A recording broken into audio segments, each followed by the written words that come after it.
बिस्मिल्लाहिर्रहमानिर्रहीम। अस्सलाम वालेकुम नाज़रीन, आप यूट्यूब चैनल देख रहे हैं। मैं इमरान खान हूँ। नाज़रीन, पाकिस्तान तहरीक इंसाफ जो कुछ दिनों पहले तक बिखरी हुई दिखाई देती थी, या एक ऐसी जमात जिसके पास कोई वजह नहीं थी, वो लोग आपस में लड़ रहे थे और कुछ ना इत्तफाक़ी थी, लेकिन DGISPR ने और इमरान खान साहब के एक दो इक़दामात ने इस जमात में एक नई रूह फूंक दी है। पहले तो इमरान खान साहब ने जब गंडापुर को निकाला तो जमात बहुत तगड़ी हो गई। फिर पता चला कि अब इमरान खान साहब ने नॉमिनेट कर दिया सुहेल अफरीदी को, तो नौजवान जो हैं वो और तगड़े हो गए। फिर जो DGISPR ने कल के दिन प्रेस कॉन्फ्रेंस की, उसने पाकिस्तान तहरीक इंसाफ में एक नई रूह फूंक दी है। यानी DGISPR का जितना शुक्रिया अदा करे पाकिस्तान तहरीक इंसाफ उतना कम है। और तहरीक इंसाफ ने DGISPR को जो जवाब दिया है, मैं इसको जवाब नहीं कहूँगा, मैं इसको रगड़ा कहूँगा।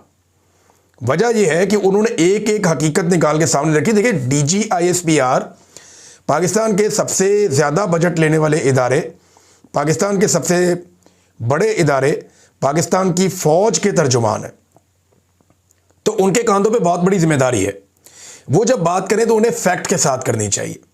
वो जब बात करें तो उनका एक एक लफ्ज़ हकीकत के ऊपर मबनी होना चाहिए।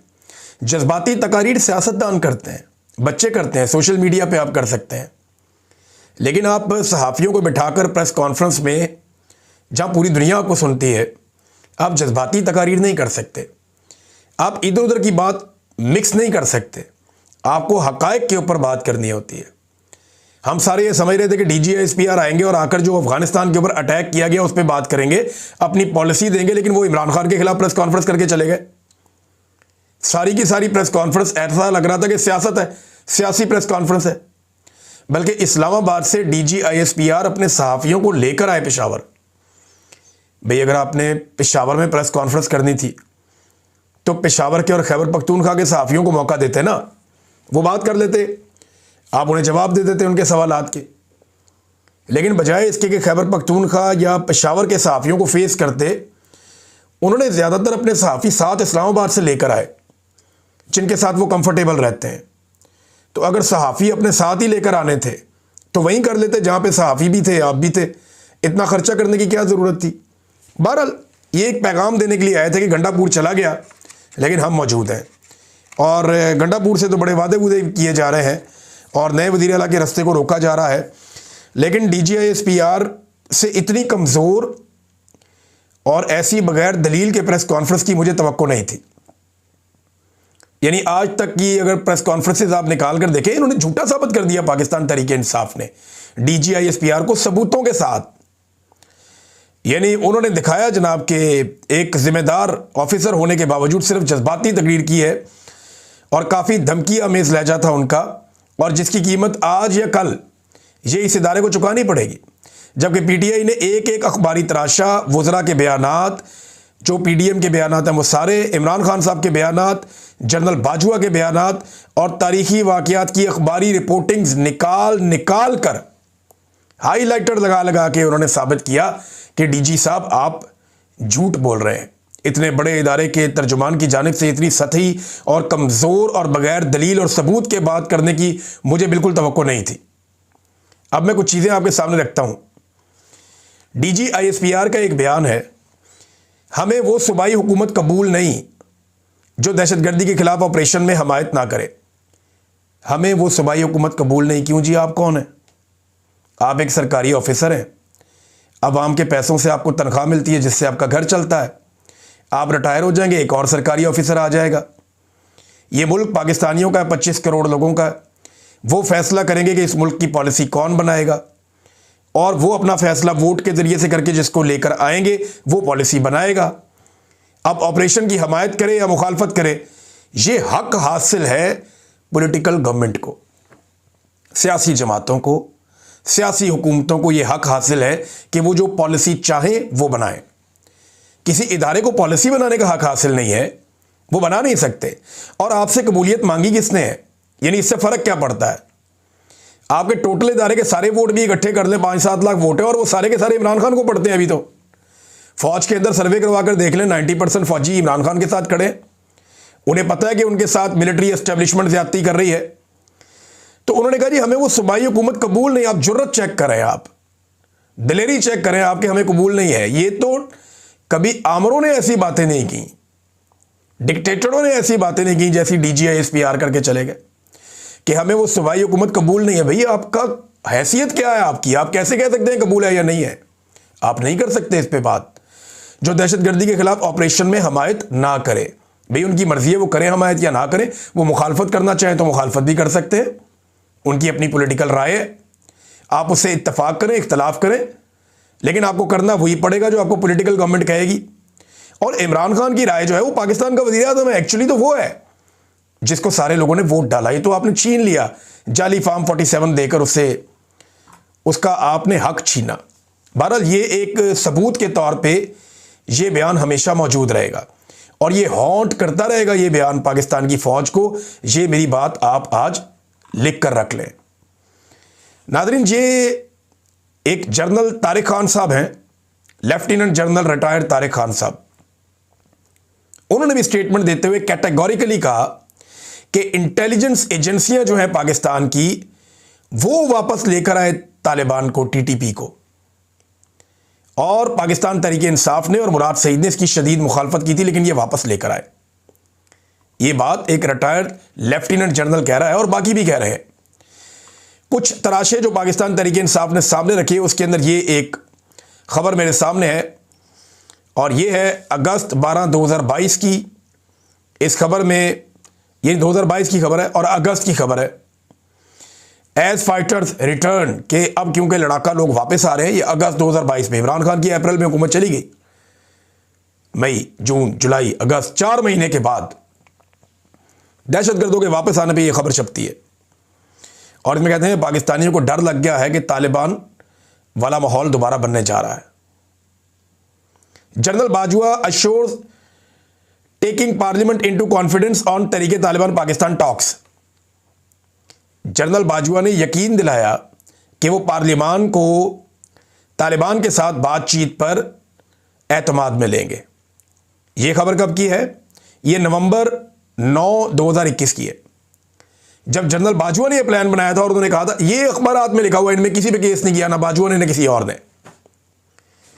और फिर एक और खबर, राणा सनाउल्लाह का स्टेटमेंट, और ये एक नहीं बहुत सारे स्टेटमेंट है। राणा सनाउल्लाह का स्टेटमेंट है, इसके अंदर मरियम औरंगजेब का स्टेटमेंट है, इसके अंदर जरदारी साहब के हवाले से भी एक स्टेटमेंट है, इसके अंदर जो मिलिट्री एस्टेब्लिशमेंट है या DGISPR है उनका एक प्रेस रिलीज भी है इसी के अंदर। और इन्हीं दिनों में अंदाजा कीजिए अब, जो साबित करता है कि तालिबान इमरान खान के दौर में वापस नहीं आए। एक भी दहशतगर्द इमरान खान के दौर में वापस नहीं आया, क्योंकि पॉलिसी बनी नहीं थी। ये पॉलिसी बनती है 6 जुलाई 2022 को। अप्रैल में हुकूमत गिरी, मई, जून, जुलाई, 3 महीने के बाद पॉलिसी बनती है। और ये जो पॉलिसी बनती है इसकी खबरें भी मेरे पास मौजूद हैं, ये देख लें आप। ये जनाब 7 जुलाई का अखबार है और ये एक्सप्रेस अखबार की कटिंग है जो मैं आपको दिखा रहा हूं कि तहरीके तालिबान पाकिस्तान से मुज़ाकरात पर डायलॉग स्टेज पर है। ये राणा सनाउल्लाह कह रहे हैं। और फिर राणा सनाउल्लाह साहब ने इसकी तफसीलात ये बताई कि तालिबान से मुज़ाकरात के हवाले से आला सतह की कमेटी तश्कील दी जाएगी जिसमें तमाम सियासी जमातें शामिल होंगी। पार्लियामेंट इस मुज़ाकरात में शामिल होगी। और प्रेस कॉन्फ्रेंस करते हुए उन्होंने कहा कि पार्लिमानी कौमी सलामती कमेटी के इजलास में खदशात के इजहार पर बावजूद मुज़ाकरात जारी रखने पर इत्तफाक हुआ है। कलदम तहरीके तालिबान पाकिस्तान के साथ बातचीत प्री डायलॉग स्टेज पर है और तमाम जमातों ने कहा कि ये मुज़ाकरात होने चाहिए। अस्करी क़यादत ने कहा कि एक कमेटी बनाई जाए जिसमें तमाम सियासी जमातों की नुमाइंदगी हो और इस अमल की सियासी क़यादत और पार्लियामेंट ने हमायत की है। TTP से मुताल्लिक हतमी फैसला पार्लियामेंट का होगा। ये राणा सनाउल्लाह। कब? 6 जुलाई 2022। और तालिबान आते कब है? अगस्त 2022 में। यानी इमरान खान अप्रैल में जाते हैं, उनके जाने के बाद मई में मीटिंग्स का आगाज़ होता है, जून में डिस्कशन होती है, जुलाई में बाकायदा बड़ी मीटिंग होती है, अगस्त में तालिबान आना शुरू होते हैं। तो DGISPR इन तमाम सबूतों की और गवाहों की मौजूदगी में झूठे साबित हो गए। नहीं बोलना चाहिए था झूठ। ये देखें ना, जंग अखबार देख लें, पसंदीदा अखबार। TTP मुज़ाकरात हतमी फैसला पार्लियामेंट का। सिविल और अस्करी नुमाइंदों की कमेटी अफगान हुकूमत के साथ के ताउन से बातचीत कर रही है। कौमी सलामती कमेटी को ब्रीफिंग। जरदारी भी मुज़ाकरात के हक में है। वज़ीर दाखिला राना सनाउल्लाह की मीडिया को ब्रीफिंग। आइन और कानून के मुताबिक ही अमन लाएंगे, ये भी ब्रीफिंग। और इसमें एक और मजे की बात देखें, कौम और फौज की कुर्बानियों के बायस मुल्क में मुनज़्ज़म दहशतगर्दी का कोई ढांचा नहीं रहा। यानी ये भी कंफर्म कर रहे हैं कि इमरान खान के दौर में कोई दहशतगर्दी नहीं थी, खत्म हो गई थी, दहशतगर्दी खत्म हो रही थी, कोई मुनज़्ज़म ढांचा मौजूद नहीं था। और इन्होंने फिर उसके बाद दहशतगर्द मंगवाए पाकिस्तान में, खुद कह रहे हैं, और उसके बाद दहशतगर्दी पाकिस्तान में वापस आई। साबित हो रहा है, मैं तो नहीं कह रहा, ये तमाम अखबारात में लिखा हुआ है। पहले ये कहते हैं जनाब देखकर कौन कहता है खारजियों और दहशतगर्दों से बात करनी चाहिए। भाई बात करने का तो आगाज आपने किया। एक एक बंदा, डीजी साहब गवाही दे रहा है कि जनरल बाजवा चाहते थे बातचीत करना और उन्होंने आगाज किया था। इमरान खान का स्टेटमेंट निकाल के दिखा देते हैं आपको। वो कहते हैं 2021 में उस वक्त की फौजी क़यादत ने हथियार फेंकने वाले दहशतगर्दों को वापस बसाने का मंसूबा पेश किया था। और इमरान खान साहब ने ये कहा था कि ये 35-40 हज़ार लोग हैं जिनमें दहशतगर्द हैं, उनकी फैमिलियां मिला के ये 35-40 हज़ार लोग हैं। इनमें कुछ 5,000-7 हज़ार के करीब वो लोग हैं जो मुसल्ला है, दहशतगर्द हैं। वो अगर हथियार फेंक के आते हैं और मामला हल होते हैं अफगानिस्तान के साथ मिलके, मकामी क़यादत और जिरगे वगैरह मिलकर करते हैं तो ठीक है, कर लें। लेकिन लोगों को एतमाद में लिए बगैर ये नहीं होगा। और फिर इमरान खान साहब के दौरे हुकूमत में जब इसके ऊपर डिस्कशन की गई तो ये रिजेक्ट हो गया फार्मूला। ये बता रहे हैं मंसूबा पेश किया गया, मगर इस मंसूबे को खैबर पख्तूनख्वा और कबायली इलाकों के हमारे मुंतखब नुमाइंदों ने मुस्तरद कर दिया था। इस मंसूबे पर हमारे दौर में अमल नहीं हुआ। लेकिन अब हक़ाइक़ के बरक्स तहरीक इंसाफ की हुकूमत पर यह सरासर झूठा इल्ज़ाम लगाया जा रहा है। मुल्क में दहशतगर्दी इस दौर में बसाए गए दहशतगर्दों की वजह से पैदा हुई है, जो इसी दौर में बसाए गए हैं। कौम को बताया जाए कि कौन से दहशतगर्द कब, कहां और कैसे बसाए गए। यह इमरान खान साहब का एक दिन पहले का स्टेटमेंट है। ऐसा लगता है इमरान खान को एक दिन पहले पता चल जाता है कि DGI-SPR क्या करने वाले हैं। एक दिन इमरान खान ने इसी DGI-SPR को एक बात कही थी। तहरीक इंसाफ ने उसको आज इस दिन की मुनासबत से एक मरतबा फिर लगाया दोबारा। इमरान खान ने कहा था कि देखें ISPR साहब, मेरी बात ज़रा गौर से सुने, बल्कि आप इमरान खान के मुंह से सुने इमरान खान साहब ने क्या कहा था उस वक्त। देखें ISPR साहब, मेरी ज़रा गौर से बात सुन लें। आप जब पैदा भी नहीं ना हुए थे तब मैं अपने मुल्क को दुनिया में रिप्रेजेंट करता था। मैंने अपने मुल्क का दुनिया के अंदर सर ऊपर किया, इज्जत दिलवाई अपने मुल्क को। उठा के देख लें, आप भूल गए होंगे, आप पैदा नहीं हुए होंगे, ज़रा पता चलवा लें कि इमरान खान ने क्या पाकिस्तान की दुनिया में इज्जत ऊपर की या नीचे की। ये इमरान खान साहब ने DGI-SPR को कहा था कि जनाब आप पैदा भी नहीं हुए थे तब मैंने पाकिस्तान का नाम रोशन किया था, मुझे आप ये ना बताएं। और एक चीज़ मैं आपको और बताता हूँ, यहाँ पे एक ब्रीफिंग दी थी 5 जुलाई 2022 को आर्मी चीफ जनरल बाजवा ने, DG ISI general Nadeem Anjum ने और कोर कमांडर पेशावर जनरल फैज़ हमीद ने पार्लियामेंटेरियंस को यह बताया था कि तालिबान से हमारे मुज़ाकरात जारी है। और उस वक्त इमरान खान की हुकूमत ख़त्म हो गई थी। ये उमर अयूब साहब ने दोबारा सारा वाक़या बताया। और क्योंकि PTI इस्तीफ़े देकर चली गई थी, मुराद सईद ने आज बहुत बड़े बड़े पोल खोल दी और हर चीज़ निकाल के सामने फेंक दी। अब मुराद सईद को जवाब कोई दे नहीं सकता। वजह यह है कि ये सब उसके साथ हुआ है और वो इस चीज़ का गवाह है। ये क्यों ढूंढते हैं मुराद सईद को, यही तो वजह है। उन्होंने कहा जी आज मिलाकर DGI-SPR ने इकबाल जुर्म कर लिया, पख्तूनख्वा में जानबूझकर दहशतगर्दों को जगह दी गई है और सख्त से सख्त सज़ा देनी चाहिए इस एतराफ़ जुर्म के बाद। उन्होंने कहा कि अक्टूबर 2021 में फ़ौज ने बहुत कोशिश की कि मुज़ाकरात के नाम के ऊपर आबादकारी की जाए, इनको लाया जाए यहाँ पे और नई जंग शुरू करवाई जाए और सारा मलबा इमरान खान पे डाला जाए। लेकिन हमने दलाइल के साथ बात की और चैलेंज कर दिया इस मामले को और इस मंसूबे को मुस्तरद कर दिया। ये मुराद सईद बता रहे हैं, यही बात इमरान खान कह रहे हैं और यही सारे हक़ाइक़, अखबारात, हर चीज़ ये बता रही है। फिर उन्होंने कहा रिजीम चेंज के अगले महीने PDM को इस मंसूबे पे ब्रीफिंग दी गई। हमारा तो रिजीम तब्दील हो गया अप्रैल में 2022 में। फिर मुराद सईद कहते हैं कि वहाँ पे आपने वेंटिलेटर, हुकूमत ने कोई गुंजाइश ही नहीं थी, उन्होंने कोई मज़ामत नहीं की। तो वज़ीर दाखिला ने बाहर आकर इस मंसूबे के हक़ में ट्वीट भी कर दिए और बयानात भी दे दिए और अफ़गानिस्तान एक वफ़द भी भेज दिया गया। और हमने ये पूछा कि 80,000 लोग शहीद हो गए हैं, ये आप क्या कर रहे हैं। उन्होंने कहा जी मुझे ही धमकाया गया, मैं आवाज़ उठाता रहा। DG साहब, आपका ही इदारा मुझे फ़ोन करके कहता है स्टे आउट ऑफ इट, इससे बाहर रहो इस मामले से। मैंने जवाब दिया 80,000 शोधा के बाद अपना अमन तबाह नहीं होने दूंगा। जिस तरह इंसानी जानों पर आप बयानियां बना रहे थे, बिल्कुल इसी तरह आपके इदारे ने प्रेस रिलीज उस वक्त जारी की जब मैंने कहा कि दहशतगर्द आ रहे हैं। मुराद सईद बता रहा है कि जब मुराद सईद ने कहा कि दहशतगर्द आ रहे हैं पाकिस्तान में, उस वक्त फौज ने प्रेस रिलीज जारी की और यह कहा कि दहशतगर्दी की वापसी की खबर झूठी है। वजीर दाखिला ने भी इसको प्रोपेगेंडा करार दिया जब मुराद सईद ने यह मामला उठाया। फिर मुराद सईद ने बताया कि उन्होंने अवामी तहरीक चलाई उस वक्त, तो आप ही के इदारे ने फोन करके कहा कि 48 घंटे में दे दें, हम ये बंदे वापस भेज देते हैं।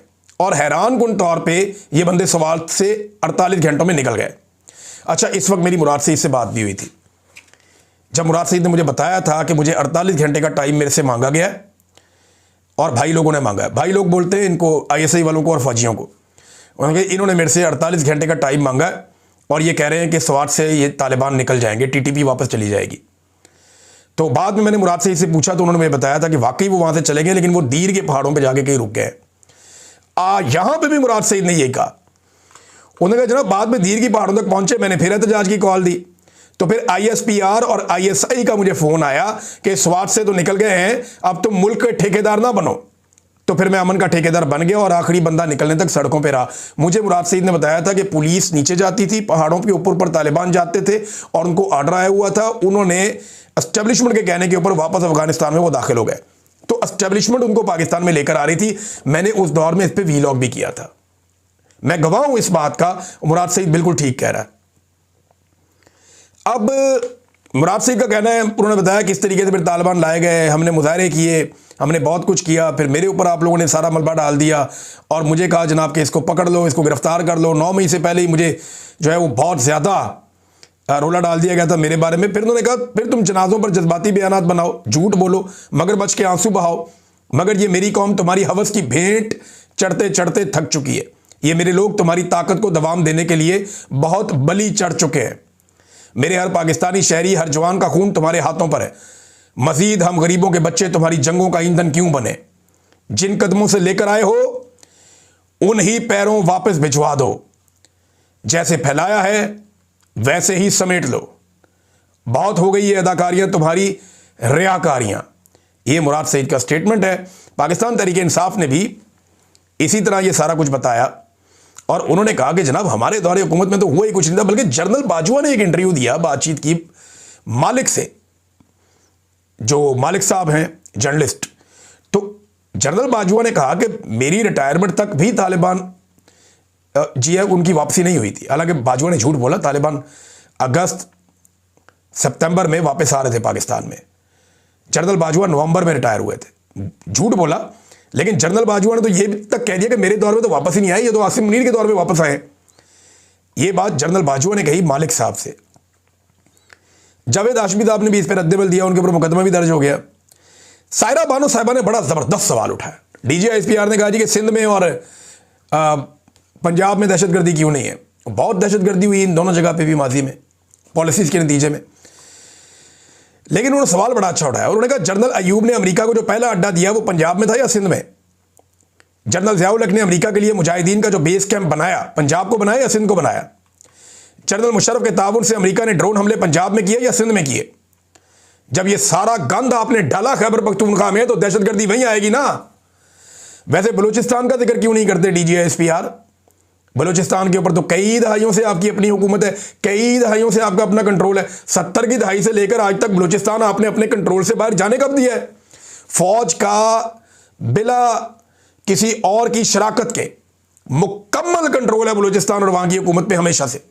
और पाकिस्तान का सबसे बदतरीन अमन व अमान वाला सूबा आज बलूचिस्तान है।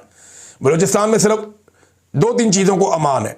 नंबर 1, मादनियात के ट्रक, उन्हें कोई नहीं छेड़ता, वो जाते हैं सीधे, उनको पहुंचाना पता नहीं क्या है, वो जाते हैं सीधे। नंबर 2, जो तेल की स्मगलिंग होती है अफगानिस्तान से, उनको अमान है। बाकी बलूचिस्तान में किसी चीज़ को अमान नहीं है। ज़ायरीन को अमान नहीं है, आम इंसानों को अमान नहीं है, मुसाफिरों को अमान नहीं है, ट्रेन को अमान नहीं है, सिक्योरिटी इदारों को अमान नहीं है, अस्पतालों को अमान नहीं है, सहाफ़ियों को अमान नहीं है, वकला को अमान नहीं है। कोई नहीं बच सकता वहाँ पे। 2 चीज़ें बचती हैं, एक मादनियात के ट्रक, एक तेल के ट्रक। बाकी हर चीज़ को बलूचिस्तान में निशाना बनाया जाता है। DGISPR ने यह भी कहा कि खैबर पख्तूनख्वा की गवर्नेंस ठीक नहीं है। तो मैं उन्हें याद दिला दूं कि आईएमएफ ने पाकिस्तान के साथ हालिया मीटिंग में सिर्फ खैबर पख्तूनख्वा की गवर्नेंस की तारीफ की थी। डीजी साहब, आपको गवर्नेंस का कुछ पता नहीं है क्योंकि आपका ये काम नहीं है। आईएमएफ पूरी दुनिया की हुकूमतों के साथ डील करता है। वो कह रहा है कि खैबर पख्तूनख्वा की गवर्नेंस अच्छी है, वो तारीफ कर रहा है, और आप कह रहे हैं अच्छी नहीं है। एक्चुअली वहां जो हुकूमत है जिस पार्टी की, वो पार्टी आपको पसंद नहीं है, वो आपकी मुखालिफ पॉलिटिकल पार्टी है, और आप उसको खुद भी एक पॉलिटिकल पार्टी की तरह डील कर रहे हैं। एमएल वली खान का स्टेटमेंट मैं बता देता हूं। एमएल वली खान ने बाकायदा फ्लोर ऑफ द हाउस ये स्टेटमेंट दिया, और ये स्टेटमेंट 2024 में एमएल वली खान ने 12 सितंबर को दिया था, जो आज भी इंटरनेट पे मौजूद है। उन्होंने कहा पुलिस ने मुजरिम को पकड़ा, दिफाई इदारे आके उसको, दहशतगर्द को पुलिस से लेकर चले गए। पुलिस एहतजाज कर रही है कि हमारे साथ गलत हो रहा है, हमारे एसएचओ को निशाना बनाया, हमने उसको पकड़ा, दिफाई इदारे आते हैं, बंदा छुड़ा के ले जाते हैं। तो अगर वो दहशतगर्द है तो उसके खिलाफ कार्रवाई होनी चाहिए, ना कि आगे उसको इदारे छुड़ा के ले जाएं। अब नाज़रीन, मुज़ाकरात की बात करते हैं। DGISPR के मुज़ाकरात का क्यों कहता है, मुज़ाकरात करने की क्यों बात करता है, तो मैं याद दिला दूं 2004 में नेक मोहम्मद से अमन मुआहिदा किसने किया था? फौज ने। 2005 में बैतुल्ला महसूद से कौन मुज़ाकरात कर रहा था? 2006 में शुमाली वज़ीरिस्तान में अमन मुआहिदा किसने किया था? 2008 और 9 में तहरीक नफाज़ शरीयत मोहम्मदी से कौन मुआहिदे कर रहा था?